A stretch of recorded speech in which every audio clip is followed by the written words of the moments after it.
Pourquoi t'essayes d'échapper à ton destin, Antoine? Vous écoutez Antoine. Aime le rock. Bienvenue sur l'émission podcast Antoine et ses copains aiment le rock. Une fois n'est pas coutume, nous allons traiter d'un groupe des années 2000. Vous allez dire, mais ils sont tombés sur la tête. Eh bien, absolument pas. On va traiter d'un groupe anglais, encore une fois, qui s'appelle les Arctic Monkeys. Et pour ça, j'ai invité mon chroniqueur préféré, spécialiste des Arctic, qui a eu la chance d'être là au tout début du groupe, qui va nous raconter ça. Il s'agit de Benjamin Durand. Bonsoir.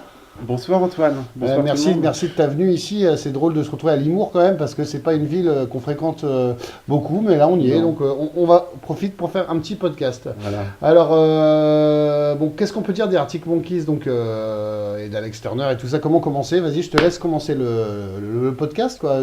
Douce année. Je vais pas tout de suite. Je vais pas tout de suite parler en fait c'est un groupe qui est révélé par Internet, par MySpace notamment, une page qui avait été faite par les fans. Mais alors d'où ça part avant, les rencontres, etc., les connexions, vas-y. Donc ils viennent de Sheffield, de la banlieue proche de Sheffield, plutôt classe moyenne. Les parents d'Alex Turner sont enseignants, il me semble. Et c'est des gamins qui se prennent de passion pour le rock avec la sortie de Is This It des Strokes. Ah bah oui, c'est une révolution pour tout voilà, le monde. tout simplement. Et donc,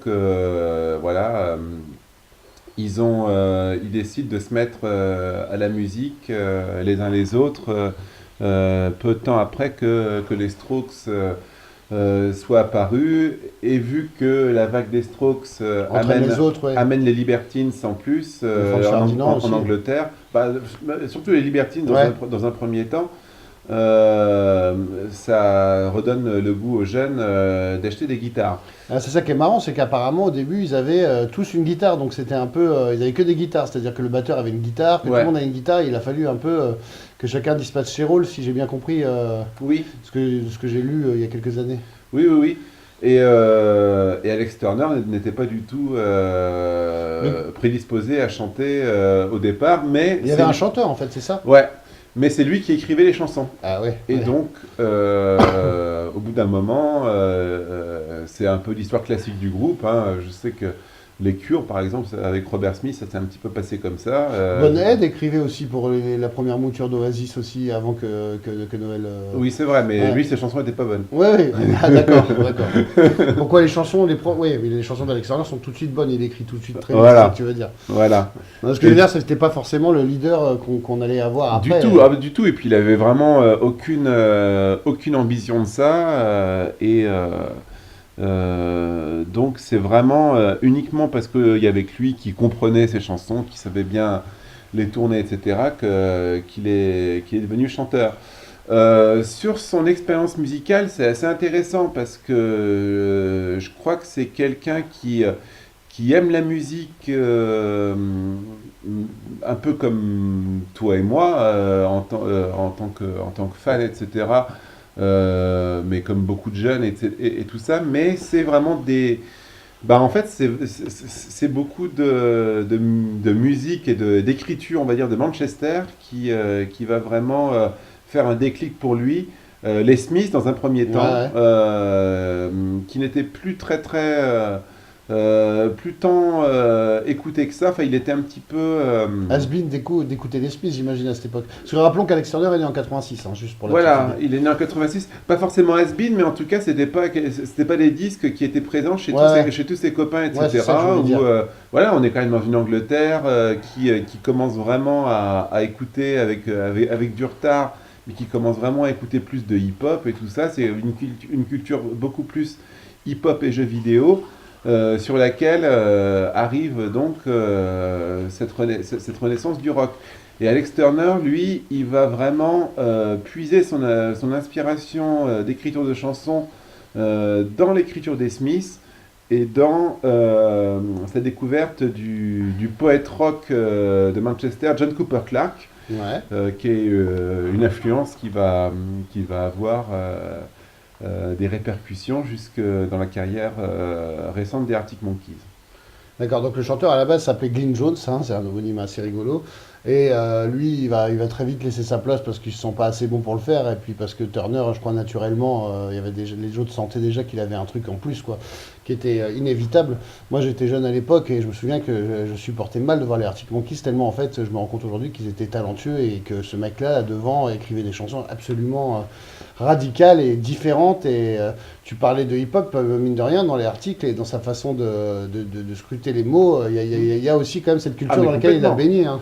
Complètement. Et l'influence, moi je me souviens qu'à l'époque, dès qu'on entend les premières démos... Ouais, c'est ça qui fuite sur MySpace du coup, c'est ça. Alors voilà, on va peut-être plutôt commencer à parler de ça parce que c'est quand même ça qui est intéressant. Les Arctic Monkeys deviennent vraiment une espèce de petite attraction, mais locale à Sheffield et dans la région, donc dans le Yorkshire. En fait, ils ont des fans qui les adorent et qui enregistrent leurs concerts et qui vont poster dans un premier temps des bandes des concerts, puis ils récupèrent les démos que les Arctic ont enregistrées et ils vont balancer contre la volonté, enfin pas contre la volonté du groupe, mais sans que le groupe soit mis au courant.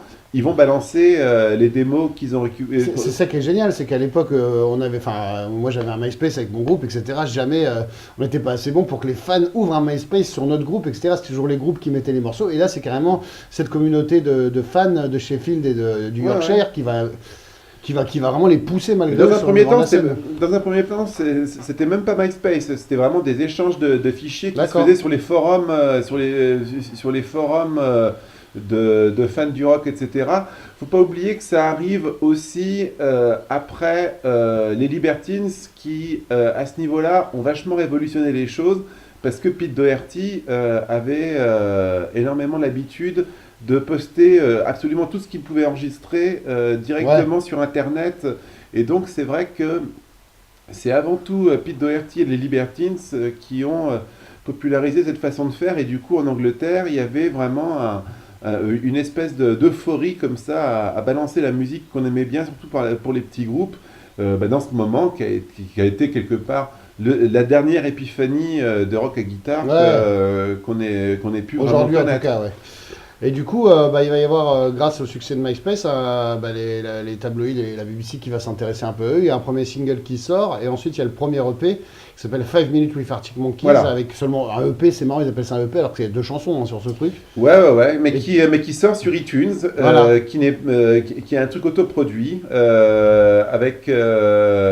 ça sans CD, ont été gravés pour la petite anecdote. Fake Taste of San Francisco et From the Ritz to the Rubble. From the Ritz to the Rubble. Je l'avais téléchargé, j'avais téléchargé de façon payante à l'époque, mais je l'avais téléchargé après avoir récupéré les fameux fichiers. D'accord. Donc là, on est vraiment au printemps 2005. D'accord. Et c'est un ami musicien anglais qui m'avait fait découvrir ça, et on écoutait vraiment ça avec une bande d'amis comme un espèce de truc un peu secret. On avait l'impression d'avoir trouvé la pierre de Rosette. C'est un peu ça, et puis en plus on baignait un peu dans une atmosphère où il y avait plein de groupes, on avait plein de copains qui avaient des groupes et tout, et dès que tu entends ces morceaux là, tu te dis merde, c'est exactement ce qu'on veut faire, mais eux ils arrivent à le faire, tu vois. Complètement. Et puis tu te dis, moi je me disais encore plus, putain, pourquoi je suis pas anglais, pourquoi je maîtrise pas l'anglais parfaitement, pourquoi j'ai pas cet accent absolument charmant, en plus duquel il joue vachement dans les morceaux, les contractions, etc. sont particulièrement... c'est assez flagrant dans le morceau dont on parlera tout à l'heure, qui s'appelle... c'est le deuxième gros hit, merde, c'est pas Bet You Look Good on This Floor, mais celui d'après... Marty Bunn. Non. When the Sun Goes Down. Voilà, où il est tout seul accompagné à la guitare. Là, tout de suite, sur ces 45 secondes d'intro...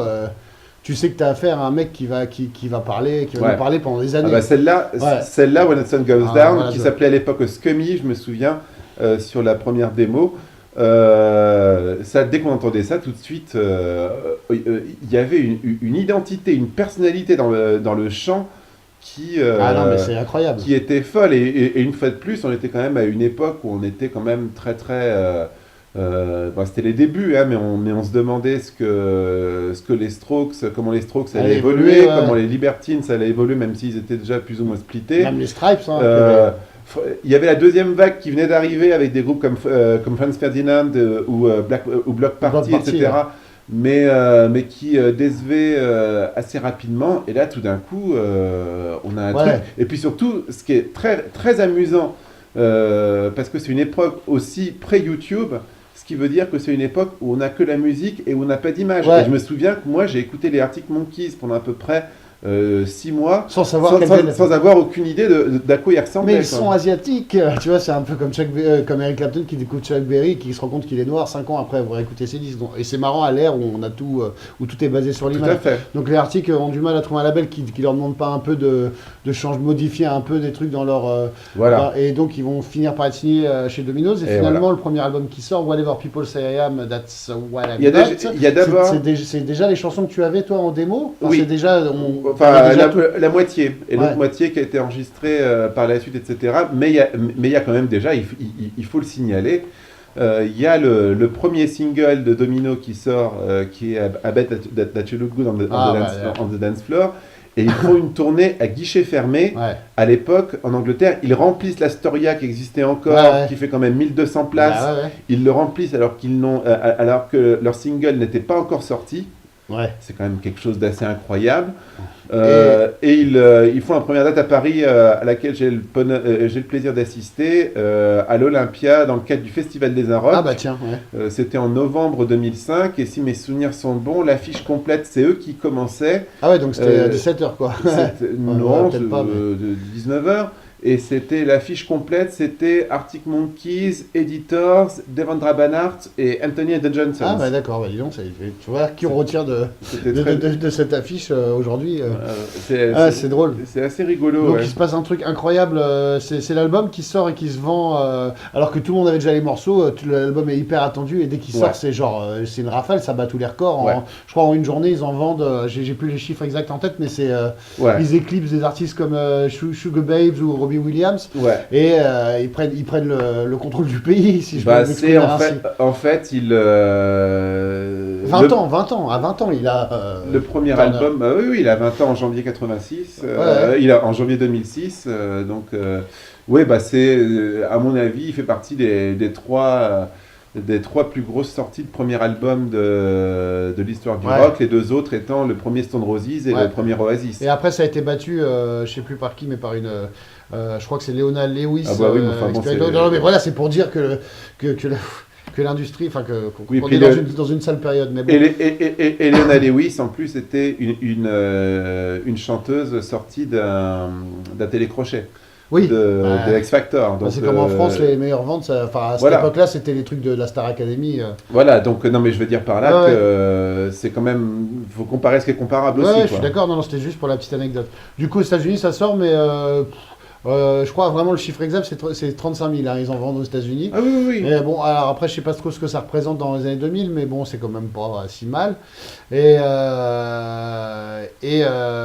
voilà quoi, l'album, il y a un phénomène qui se crée, mais finalement, Alex Turner et tout ça, enfin Alex Turner et le groupe ne sont pas hyper, on les voit pas en interview plus que ça. Moi je me souviens, alors tu parles d'interview. Oui, toi tu les as interviewés. Non, mais surtout, je me souviens de leur quand ils sont censés faire une journée de promo en France pour leur premier album.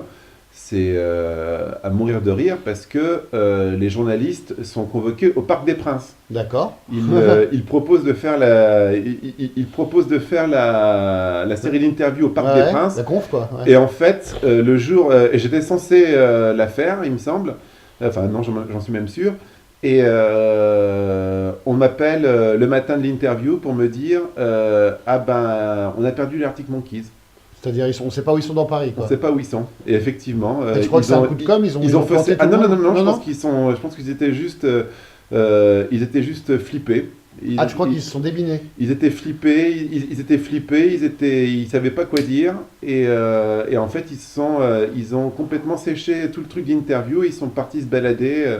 Apparemment, en plus, à l'époque, Domino était distribué par Pias en France et c'était des gens que j'aimais bien en plus humainement Et ils m'ont ensuite raconté tous les détails de tout ça, et apparemment ils avaient été retrouvés à la Tour Eiffel ou je sais pas quoi. Oh bah original. C'était plus ou moins la première fois qu'ils venaient à Paris, etc. Bah ouais, Donc le petit gamin de Sheffield. plutôt que d'aller parler pendant toute une journée à des journalistes, ils avaient plus envie d'aller faire un tour à la Tour Eiffel, quoi. Alors pour vous donner une idée de l'ampleur, encore une fois, de ce premier album et puis du phénomène Arctic Monkeys, bon, après c'est les awards, moi j'en ai un peu rien à foutre de ces cérémonies, mais quand même ils égalent le record quand même des Strokes et d'Oasis, c'est pareil en Angleterre, avec 3 prix, donc meilleur groupe britannique, meilleur nouveau groupe et la meilleure chanson qui était I Bet You Look Good on the Dance Floor. Et voilà quoi, et après ça tourne et puis ça devient, ils font tous les festoches dès cette année-là, non? C'est quand leur premier Glastonbury? Est-ce que Nicholson, alors c'est le bassiste qui va quitter le groupe, on va en reparler, mais est-ce qu'ils font déjà Glastonbury Ils le font, mais pas en tête d'affiche. Oui, bien sûr, mais déjà il y avait... Ils le font, oui, je me souviens que je les ai vus à Bourges, moi, cette année-là. Ah ouais? Oui, ils sont en tête d'affiche à Bourges. Et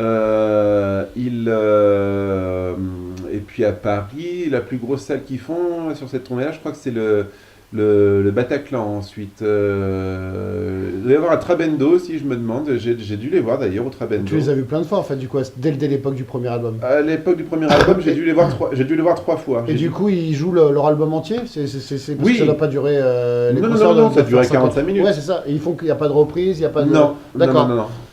Donc t'as les tubes, et puis t'as tout l'album qui et est puis les phases B, et puis faut quand même pas oublier que l'album sort en janvier, et je crois que dès le mois de mars ou le mois d'avril, ils sortent un nouveau EP avec 5 inédits dessus, quoi. D'accord. Donc c'est vraiment...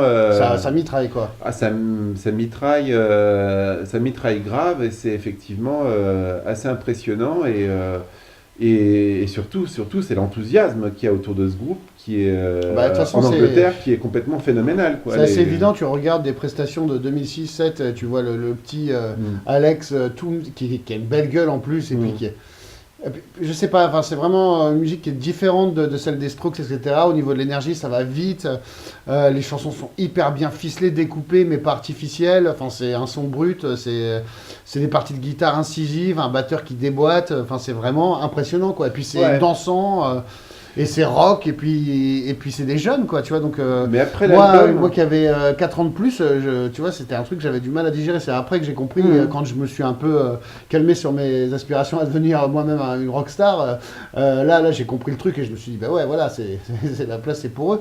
Et, ce qui est intéressant, c'est qu'au final, j'ai toujours trouvé, je le trouvais à l'époque et je le trouve toujours aujourd'hui, que le premier album des Arctic Monkeys est un peu décevant en termes de production et pourquoi, par rapport aux démos que tu avais déjà eu? C'est-à-dire qu'est-ce qu'ils ont rajouté qui te... ils ont c'est juste un tantinet plus froid, quoi. C'est peut-être aussi que tu as le plaisir de reconnaissance des démos et que il y a sans doute ça. C'est la fameuse phrase qui dit chasing after the demo. Toujours quand on essaie quand on a des bonnes démos et quand le groupe doit l'enregistrer, des fois il y a un petit blocage. C'est pas à ce point-là, parce que l'album est génial quand même. Enfin... Non, les chansons sont géniales, mais l'enregistrement, là je parle de l'enregistrement, l'enregistrement est un petit peu sans âme. Ouais. Et c'est pas à regarder ça a posteriori. C'est pas non plus étonnant, parce que finalement c'est le seul album où les Arctic Monkeys ne sont pas, on va dire, partie prenante dans la direction artistique. Ah, bien sûr. C'est un album qui est produit par un bon professionnel qui est Jim Abis, qui était notamment connu parce qu'il avait produit un album de Placebo avant. Un album pas si mal que ça, le Placebo. J'écoute plus. Avec ton admiration pour Brian Molko. J'écoute plus ce groupe-là. Bon, il est sympathique, Brian Molko, par ailleurs. Mais en tout cas. Mais qui était un bon faiseur, mais qui n'avait pas d'acquaintance particulière avec le groupe. Et c'est le changement radical qu'il va y avoir au moment du deuxième album. Du coup, alors, juste pour revenir juste un peu avant le deuxième album, donc ils finissent leur tournée européenne, etc. Ils partent tourner aux États-Unis, et là il y a le pit best du groupe, entre guillemets, c'est-à-dire le bassiste Andy Nicholson qui va pas pouvoir partir en Amérique du Nord claqué, qui va quitter le groupe définitivement. Ouais. T'as des infos là-dessus, à part le fait de ne pas supporter peut-être la vie en tournée, d'être loin de Sheffield? C'est ça, le pire c'est que j'ai revu Andy Nicholson, je sais pas, un an et demi après ça, parce qu'il avait monté un espèce de collectif bizarre qui a rien donné. Manger plus de viande. Mais qui était sorti à l'époque, qui s'appelait Mongrel. avec l'ancien colocataire d'Alex Turner qui se faisait appeler The Reverend et qui avait ce groupe qui était assez sympa qui s'appelait Reverend and the Makers, qui était un groupe très très politique, mais qui avait un son un petit peu comme les Arctic Monkeys aussi, mais qui avait vraiment un truc très très politique, etc. Et donc lui, mais en gros, ouais, Andy Nicholson, c'était pas sa vie, quoi. Le problème, c'était le mal du pays, voilà. Ouais. C'était quelqu'un qui. Et il n'a pas de rancœur, enfin de regret ou... Je pense pas, non. Puis en plus, il est crédité, sur les chansons du truc, donc à mon avis, en rien foutant, il doit avoir une bonne poignée de royalties tous les mois qui tombent, à mon avis, donc ça devrait aller. Donc du coup, avant d'insister un peu sur la suite de la carrière, toi c'est à cette époque-là que tu interviews Alex Turner, c'est un peu après, donc on y revient peut-être plus tard. Ouais. Ok, ça marche. Donc du coup, ils enregistrent le deuxième album en 2007, qui s'appellera Favorite Worst Nightmare, qui est un peu mon pire cauchemar préféré. J'adore ce titre, c'est un peu comme ça qu'on pourrait traduire, ça sonne vachement moins bien en français. Et qu'est-ce qu'il n'y a pas vraiment de... C'est la suite logique en fait. Ah non. Non, non. Pas la suite logique, le fait qu'ils enregistrent très vite un deuxième album, après pas en termes de contenu, mais...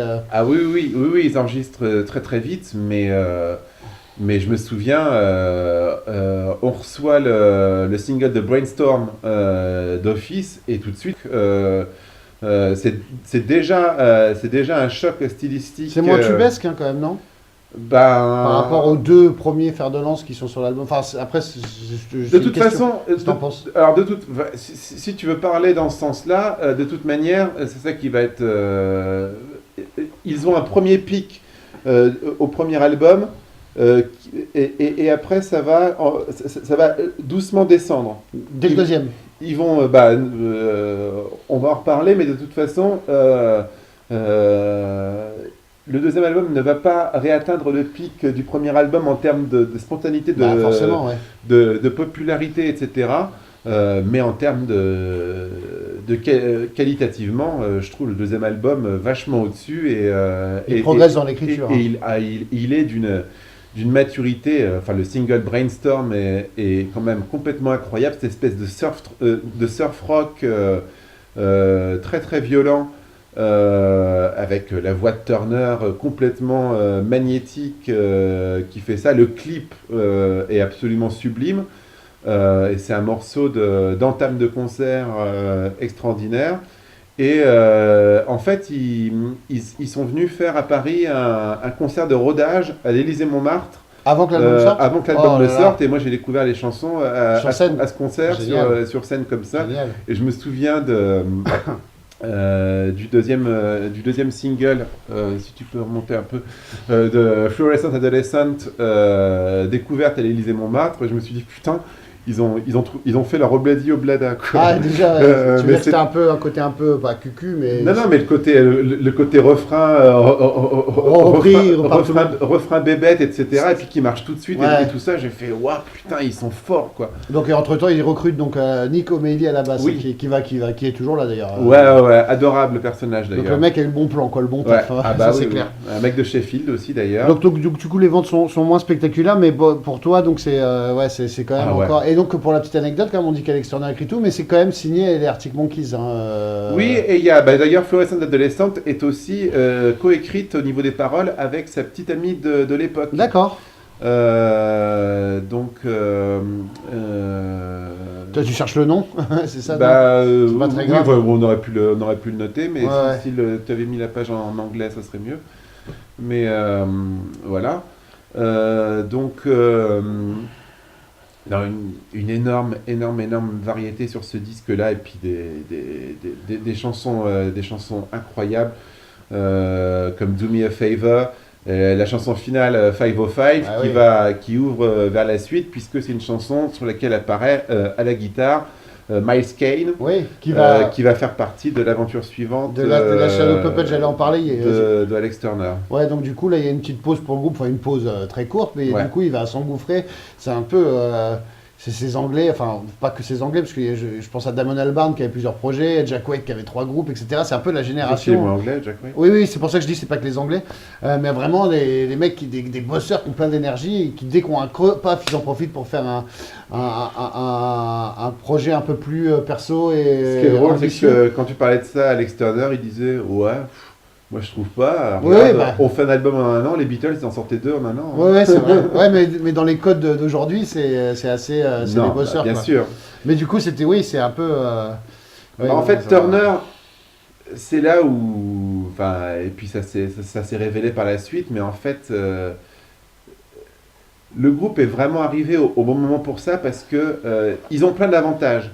Ils ont l'avantage d'avoir étudié la façon dont ont évolué les Strokes et les Libertines.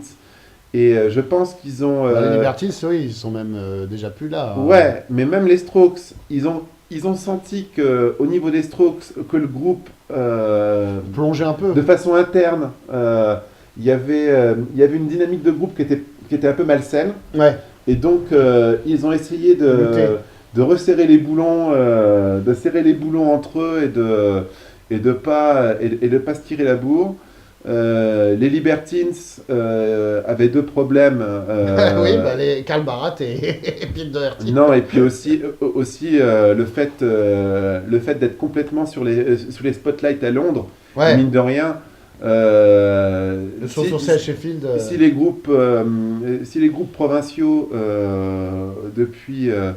depuis l'époque des années 80 à Manchester sont si particuliers que ça, c'est parce que justement ils sont épargnés par tout le Showbiz. microcosme Ouais. journalistique et le poids des maisons de disques que tu ressens tout de suite quand tu vis à Londres.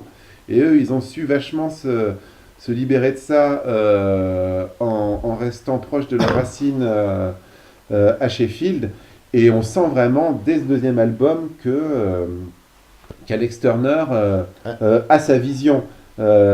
Et c'est ça que j'ai eu l'occasion de discuter avec James Ford, qui est donc le producteur qui arrive dès le 2e album et qui va les suivre tout le temps jusqu'à aujourd'hui. Ouais. Donc James Ford, qui est un ancien membre du groupe Simian, quand Simian était un groupe à instruments et qui a fait une tournure électro et ils ont fini par s'appeler Simian Mobile Disco. Donc en plus, James Ford a vraiment ce double truc d'être à la fois un rocker et en plus un mec de l'électro. Une espèce de rôle de catalyseur. Ouais. Et Alors, James Ford me disait à quel point en studio, Alex Turner était quelqu'un avec qui il était très facile de travailler, mais à la fois dans sa façon de chanter et dans la façon d'avoir les chansons, c'est un mec qui a vraiment une vision et qui veut que son point de vue soit exploré. C'est pas du tout quelqu'un qui est dans une attitude de dilettante, quoi. Non, ça se ressent. Ça se ressent. Je fais juste un pont par rapport à ce que tu disais, le fait qu'Alex Turner a observé un peu l'évolution de ces groupes qui ont existé un peu de temps avant les Arctic. Tu me disais, bon là c'est 10 ans après, mais tu me disais quand même que les Arctic aussi continuaient d'exister, faire des albums et faire de la scène, parce qu'ils faisaient vivre une bonne soixantaine de personnes, Rodis inclus, et qu'ils étaient malgré eux finalement prisonniers dans un espace. Enfin, prisonniers. On ne sait pas comment ça va évoluer, on en parlera peut-être en fin de podcast, mais qui sont un peu prisonniers aussi de tout ce crew qui travaille pour eux. Bien sûr.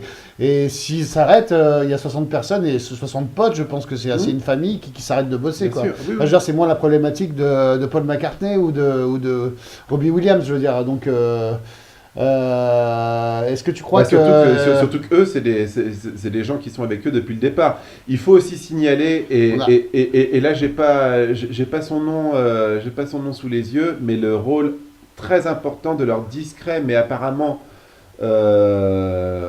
impitoyable manager, Ouais. qui est avec eux depuis le début. Ouais. Et c'est lui c'est lui qui a choisi Domino alors qu'ils avaient des offres majors, bien meilleures ouais. de la part de EMI ou d'Universal pour signer. C'est lui qui a signé qui a fait signer Domino. C'est lui qui vraiment gère le groupe d'une main de maître. J'ai eu l'occasion de le rencontrer une fois, effectivement. Impressionnant. Ouais. T'as l'impression que c'est le mec à qui tu la fais pas. Quoi. Ouais, genre Peter Grant en plus fin. Quoi. Sauf qu'il a pas un côté colosse, machin, mais effectivement, tu déconnes pas avec ça. Et je pense que là encore, quoi, quand il y a un grand manager, si le groupe est bon, mais qu'à côté de ça, il y a un grand manager, il y a toujours quelque chose de génial qui peut se faire. Quoi. Ouais. Donc on va quand même passer sur le troisième album qui s'appelle Hamburg. Ça sera le dernier, si je dis pas de bêtises, tu me le dis, hein, parce que moi je fais ça de mémoire, qui sera le dernier enregistré en Angleterre. Pas du tout. Non, pas du tout. Il est enregistré aux États-Unis, mais il y a les Shadow Puppets avant, peut-être. Non, Hamburg, il est pas enregistré dans un studio dans le Gloucestershire. Je crois que si, je crois que c'est le dernier. Écoute, j'étais persuadé. Non.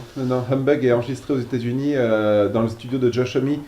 Dans le studio de Josh Homme à Joshua Tree. D'accord. Et ben écoute, je dis donc c'est le premier enregistré aux États-Unis. Je pensais que c'était celui d'avant. Donc en fait, il y a les deux premiers en Angleterre, les suivants aux États-Unis et le dernier qui est enregistré en France. C'est ça en gros. Ouais. Parce qu'ils en sont à 6, c'est ça, hein 5 ou 6, je sais plus. Du coup, il y a une transformation pour Hamburg. Alors oui, aussi dans les clips, je trouve que, enfin, je sais pas si c'est un peu tôt d'en parler, on s'axe de plus en plus vers l'image d'Alex Turner, qui commence un peu à avoir des allures plus de rockstar qu'il avait au début. C'est aussi l'âge qui fait que sa prestance est plus importante. Il est moins en jean et petits t-shirts. Il commence un peu à avoir les cheveux gominés, peut-être pas des Hamburg, mais on commence vraiment à axer l'image du groupe sur Alex Turner. Et c'est lui la vedette, quoi. Des Hamburg, je pense. De toute façon, à Hamburg, il y a eu quand même la parenthèse de la Shadow Puppets qui a été assez importante parce que Turner a enregistré un album donc avec Miles Kane sous le nom de la Shadow Puppets et ils sont ensuite partis en tournée, alors que les autres membres du groupe ont pris une année sabbatique. D'accord. Et donc Turner là-dessus a mûri son écriture et il s'est affirmé différemment aussi par rapport à Miles Kane. Miles Kane n'était pas du tout quelqu'un de connu avant. Mais ils ont mis en avant la Shadow Puppets comme un espèce de duo. Et tu sentais, quand tu voyais la Shadow Puppets sur scène, que, une fois de plus,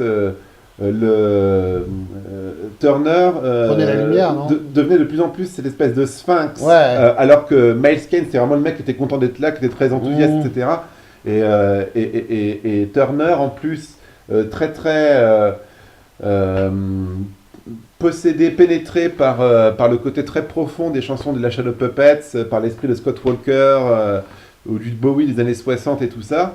Oui, d'ailleurs, je trouve que c'est un album qui est un peu plus 60s, un peu, tu vois, dans les guitares et tout.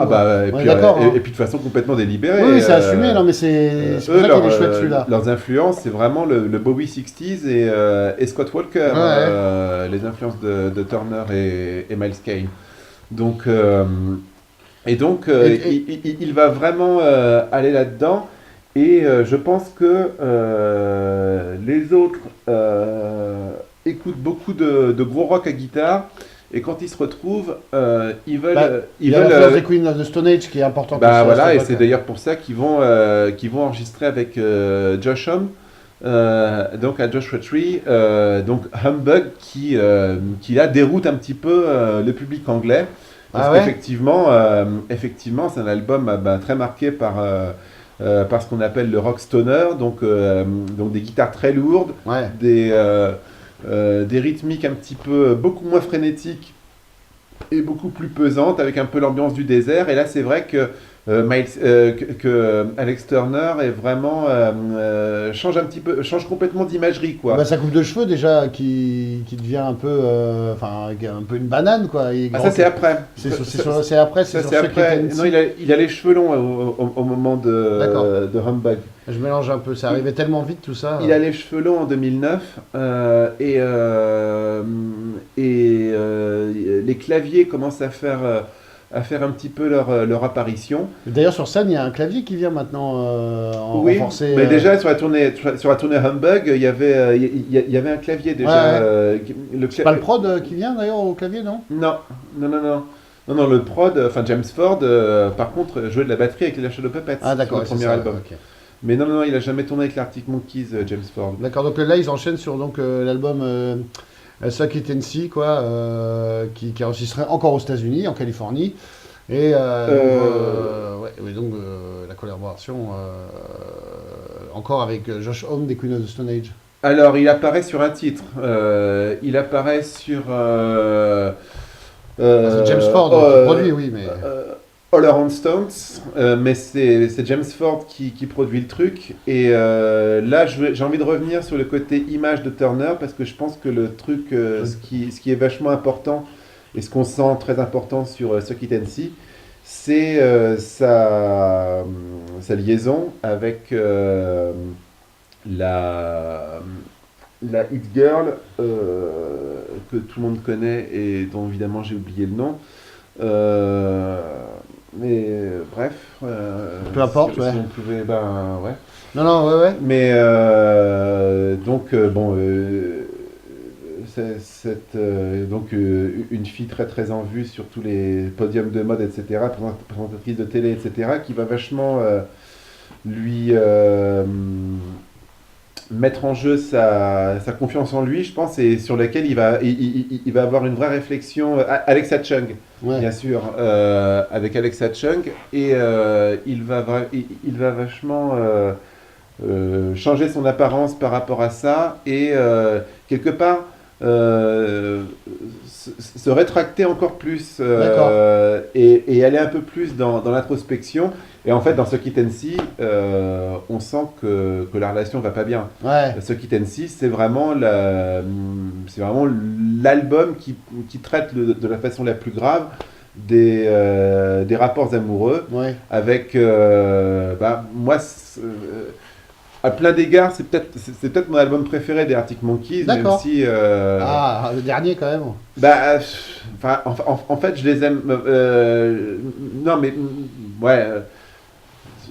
moi j'aime beaucoup le deuxième, j'aime beaucoup Humbug, j'aime beaucoup Suck It and See, et j'aime beaucoup le dernier. C'est vraiment tout ce que je préfère des Arctic Monkeys. 6 albums quasiment incontournables, parce que tu peux pas passer à côté du premier qui est tellement... Et les deux que j'ai pas cités, le premier, c'est les deux blockbusters. Ouais, le premier et AM, dont on va parler juste après. Donc on va en parler.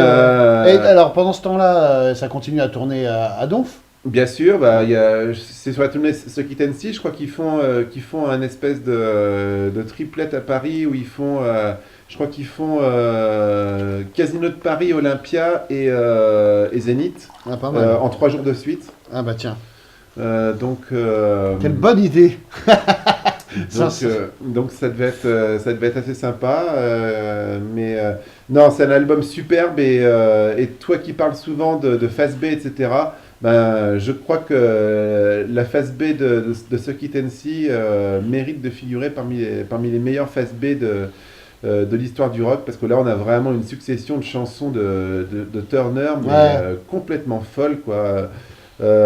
Pete Waller Waltz, Love is a Laser Quest, qui est absolument incroyable. La chanson Suck It and See, complètement d'un romantisme échevelé. Le clip est génial d'ailleurs. Et puis il y a cette dernière chanson qui est très très marrante, qui est très très amusante en termes de composition, parce qu'on dirait une espèce de truc très aérien qui sonnerait presque comme du New Order, sauf que là, contrairement à New Order, c'est la guitare qui joue la lead et pas la basse.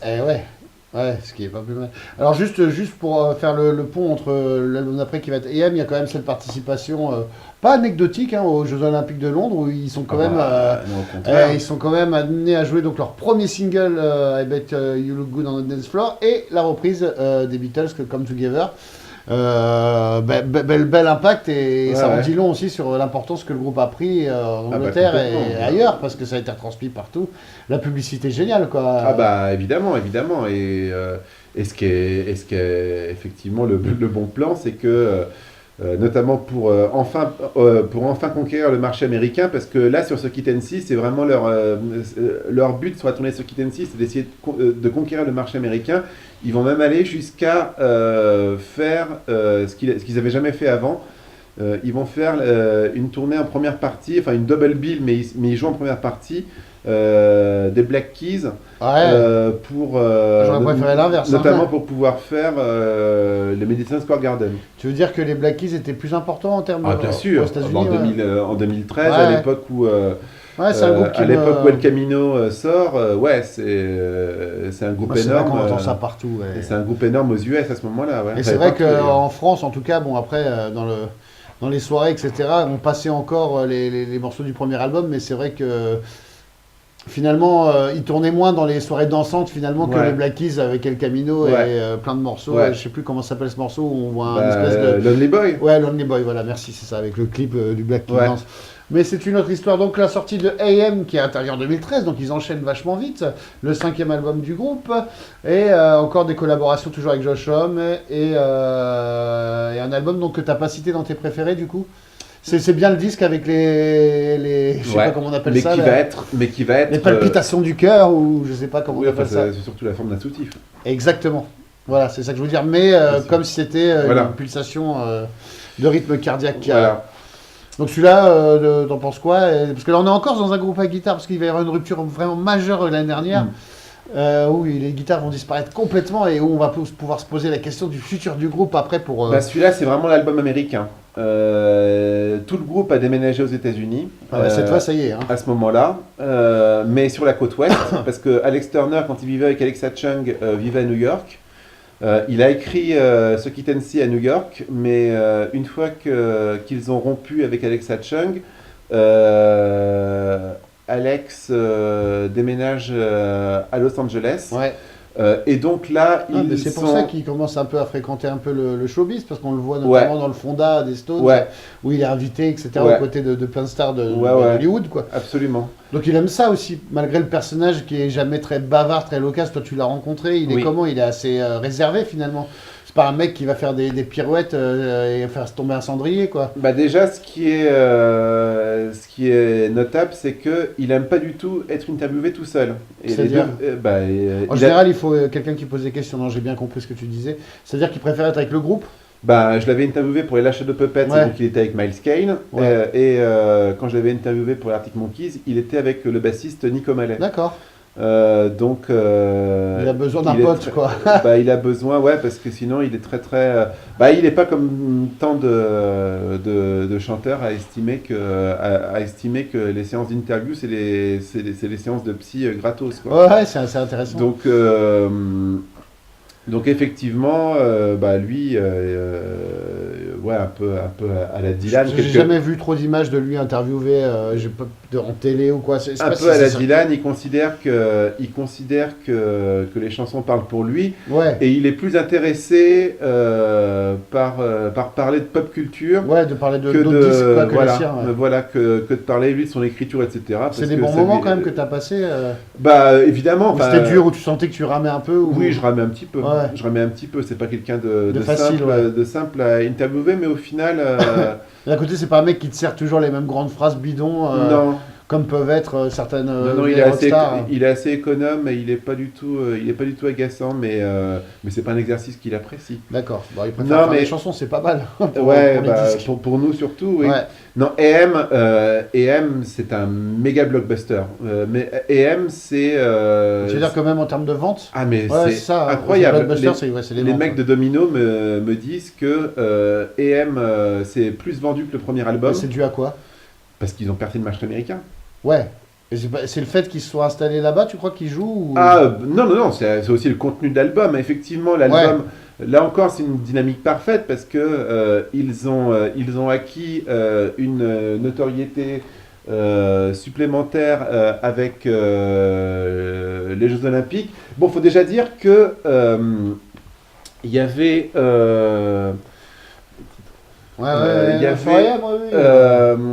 Il y avait Are You Mine qui était sorti un an avant en single, parce que on sentait que le groupe, une fois de plus, ce Kit and See est vraiment vachement bien, mais on sentait que le groupe, il manquait quelque chose à ce Kit and See. Il y avait une espèce de perte de souffle, la tournée n'était pas dans une bonne dynamique.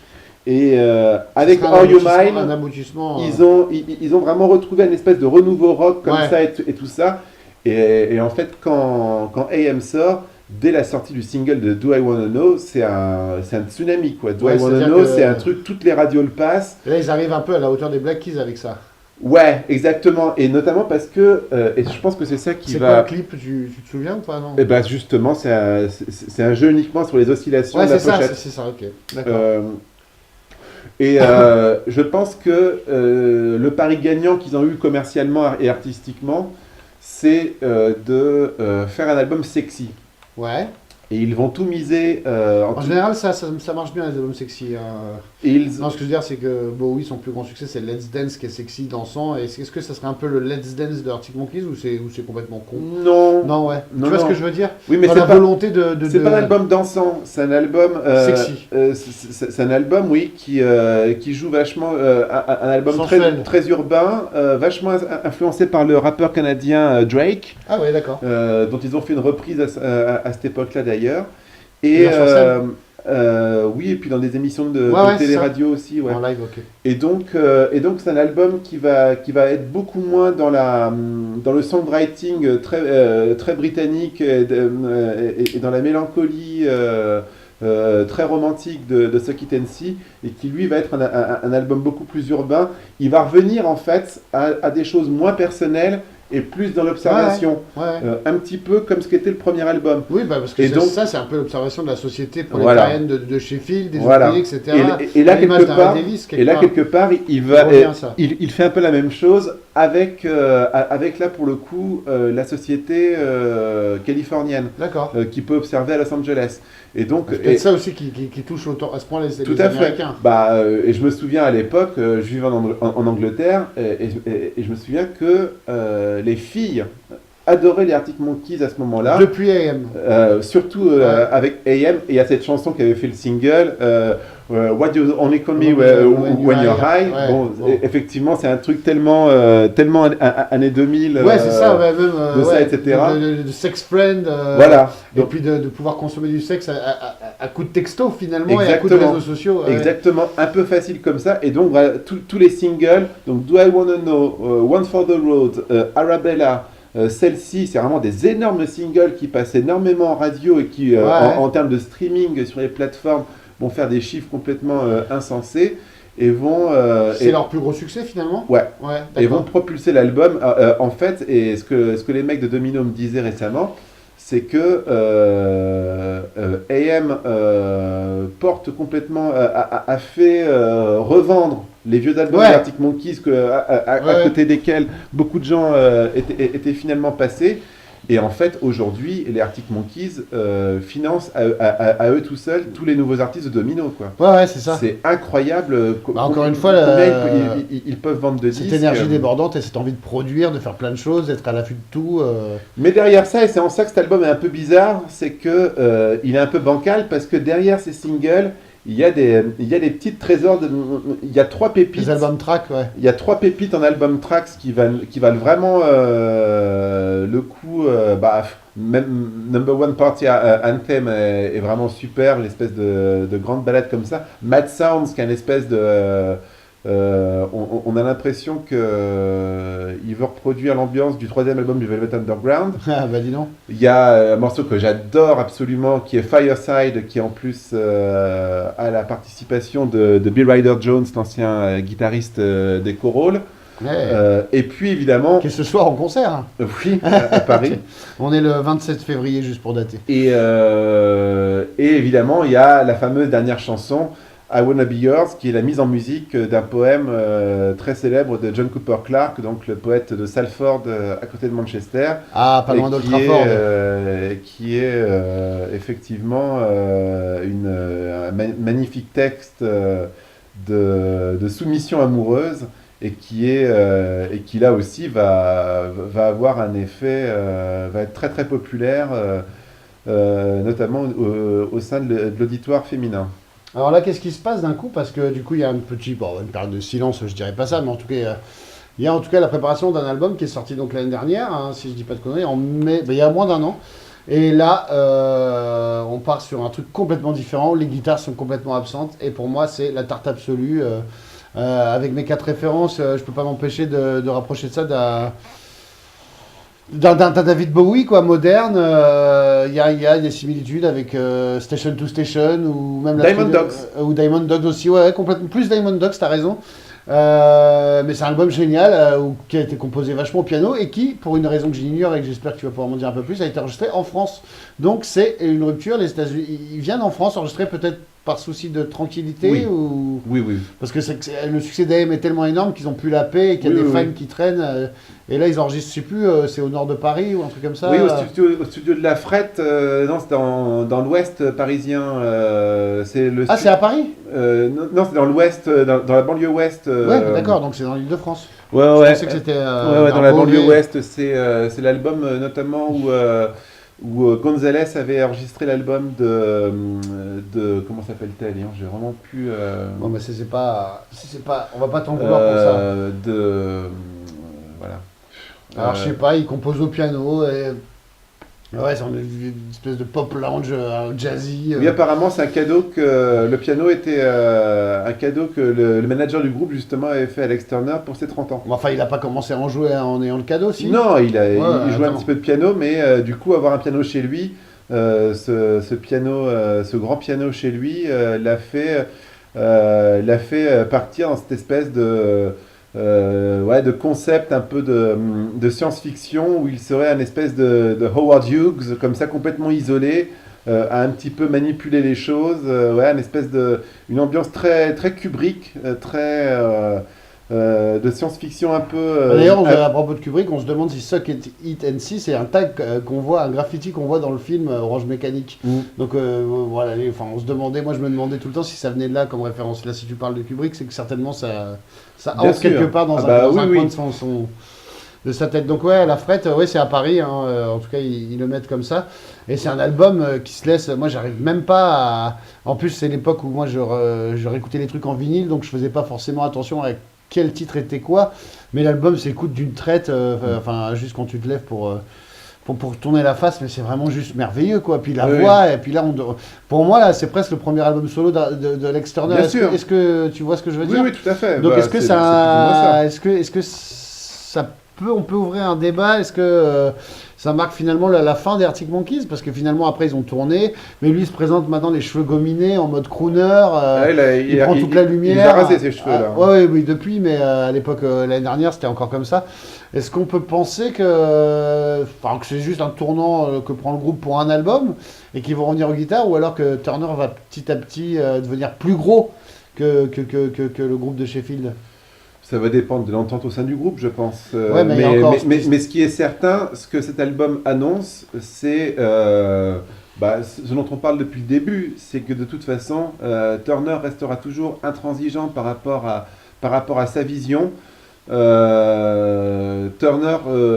c'est un vrai musicien. C'est un mec qui pense musique, qui est obsédé par ça, il est... il joue avec l'image, mais il n'aime pas vraiment être une rockstar, c'est pas un job pour lui. Mais c'est ça qui est génial avec ce groupe, c'est qu'ils ont toujours continué à chercher à évoluer, et c'est vachement rare. Regarde, tu parlais de Franz Ferdinand tout à l'heure, c'est typiquement le groupe qui a trouvé la formule avec ce hit mondial, qui se sont enfermés là-dedans, qui n'arrivent plus à faire une autre chanson, tandis qu'eux là, avec des gens pas bêtes. Hein. Et et sur cet album, qui a été comparé à Bowie, j'en ai parlé, mais aussi pas mal à l'histoire de Melody Nelson de Gainsbourg, à Nick Cave, et je crois que j'ai entendu dire Alex Turner qu'il était aussi c'était pas mal inspiré de la bande originale du film Le Samouraï. Oui, mais en fait, à la Frette, il raconte qu'un des ingé sons français lui a fait écouter, parce qu'à la Frette, il y avait apparemment des bandes du compositeur de musique de film François de Roubaix. Ouais, d'accord, donc c'est de là... Et donc, il a beaucoup écouté les musiques de film de François de Roubaix aussi. Donc, tu vois, c'est un mec qui cherche, quoi. Moi, je fais une espèce de trilogie, même si c'est pas anglaise, entre Damon Albarn, Alex Turner et Jack White, qui sont quand même des bosseurs. Je veux dire, c'est pas Keith Richards qui mange du hachis devant les experts, tu vois. Bon, après, c'est pas le même âge, c'est pas comparable, mais c'est même à l'époque, quoi. Je veux dire, c'est vraiment des petits gars qui bouffent musique, qui vivent musique, qui cherchent en permanence. Et c'est vraiment ça qui m'a complètement troué le cul parce que moi, j'étais... Après la vague du début, je m'y étais moins intéressé, hein, par paresse intellectuelle certainement. Mais là, la tarte que j'ai pris en achetant ce disque ouvre des perspectives phénoménales pour le groupe, ou en tout cas pour Alex Turner, parce que pour moi, le groupe n'existe même pas en termes d'unité sonore, hein, sur ce disque. Donc à voir, la tournée s'est super bien passée. Elle a repris là d'ailleurs, hein, ils sont en Australie. D'accord, donc ils continuent à tourner pour Tranquility Base. Ouais. Ok, d'accord. Et donc, bah écoute, l'avenir, après, c'est des spéculations, donc on va pas en Mais faire cet une album, maladie. mais cet album restera, au même titre que AM, cet album restera comme un énorme disque qui va marquer, qui Ouais, va, je qui pense va faire la aussi. référence. Mais quelle œuvre! Ouais, mais est-ce qu'ils ont perdu du monde en route, là, tous les fans de AM, etc. Du coup, ils ont dû être un peu déroutés, quoi. Je crois que Ou alors non. il y a une fanbase tellement forte Ouais. qui le suit. Bah, Ouais, là, c'est ouais. quand même un télo, alors, Ouais. le public. Bah, Parce qu'il faut avoir les références. Il est faut- multiforme, Ouais. est multiforme et ils savent et ils ont toujours su mixer ça. Alors je suis certain qu'ils jouent aujourd'hui I Bet That You Look Good on the Dance Floor en pilotage automatique sur scène. En rappel, je sais ça pas. se sent. Mais ils ont conscience que c'est important de savoir mixer tout ça, mais effectivement, tu as raison de poser la question. On va peut-être en arriver assez vite à un espèce de point de non-retour où Turner va filer, quoi. Ouais, mais écoute, pourquoi pas, regarde. Après, la question reste entière parce que, regarde, Jack White, moi, enfin, après, c'est mon point de vue. Son premier album solo est pour moi ce qu'il a fait de mieux, raconteur, White Stripes inclus. Et là, ces deux albums suivants, il plonge. Tu vois. Mais la différence avec Jack White, c'est que je les compare parce que c'est la même Je période. comprends, hein. je Ouais, comprends. non, c'est pour expliquer mais aux auditeurs nombreux. Mais Jack White est sur une philosophie et sur une philosophie formelle, Ouais. beaucoup plus Vintage. beaucoup plus forte, Ouais. qui est la philosophie du blues. Donc Ouais, c'est ça. le blues, c'est une espèce d'instrument en lui-même, de base en elle-même, sur lequel tu peux c'est pas grave si Seven Nation Army c'est un gros tube, etc. C'est avant tout un truc issu du blues, etc. Ouais, mais Donc tu peux broder là-dessus, tu peux machin, je etc. trouve que c'est vachement plus triste de voir Jack White en fin de concert faire bah Seven après. Nation Army que je pense les articles qui font I Bet You Bah, Look Good dans sans the doute. Dance Floor. Parce que je pense que White est vachement plus prisonnier de ça que Alex Turner et le dernier album le prouve. Bien sûr. Et si tu compares les deux albums, celui de Jack White qui est sorti à peu près à la même époque, dont le nom m'échappe, c'est pas Lazaretto le troisième, mais putain, je suis désolé, on a fait un podcast là-dessus, il y a un des premiers qui est pas très bon, comme celui-là d'ailleurs. Mais en tout cas, ouais, c'est vraiment... il part un peu dans tous les sens et c'est plus de la fusion blues, quoi. C'est du rap blues et tout. Moi, j'adore ça aussi, mais c'est plus le son qui me plaît que la recherche et son avancement dans la tête. Après, ils n'ont pas le même âge, il y a 10 ans d'écart. Hein. Ouais. Jack White est de 75, l'autre est de 86. Ouais. Donc à voir, et en tout cas, enchantement de parler de ça avec Mais toi. effectivement, t'as dit le bon mot, et c'est ça qui est rare et qui est précieux Oui, que avec, je dise un bon mot. avec Turner, c'est le mot vision. Et je vois pas grand monde d'autre qui a une vraie vision. Ah, c'est ou alors il faut aller regarder dans le hip-hop avec quelqu'un comme Kendrick Lamar. Ouais, peut-être Mais bien. au niveau Ouais. du rock, je vois pas quelqu'un d'autre qui a une vision aussi forte. Bah, il est seul là. Hein. Il est seul. Bah, ouais. En tout cas, je ne peux pas conclure ce podcast autrement qu'en disant Memo from Turner. Non, très mauvaise blague. Non, on vous embrasse, n'hésitez pas à... On espère vraiment que la qualité du son va s'arranger. On fait les boutiques à Montgalais, mais on a des gros boulets. Le fond est plus important que la forme, n'oubliez pas. Et si vous nous avez écouté jusque-là, c'est que déjà vous êtes bien entamés comme nous. On vous embrasse fort. Oui. On était à Limours et Oui. la semaine prochaine, on est à, je ne sais plus, mais c'est Besançon, je crois. Mais oui. Faut demander à Valérie Val. Tu me mettras l'affiche. Hein. On vous embrasse. À bientôt. Ciao, ciao. Merci Benjamin Durand. Merci.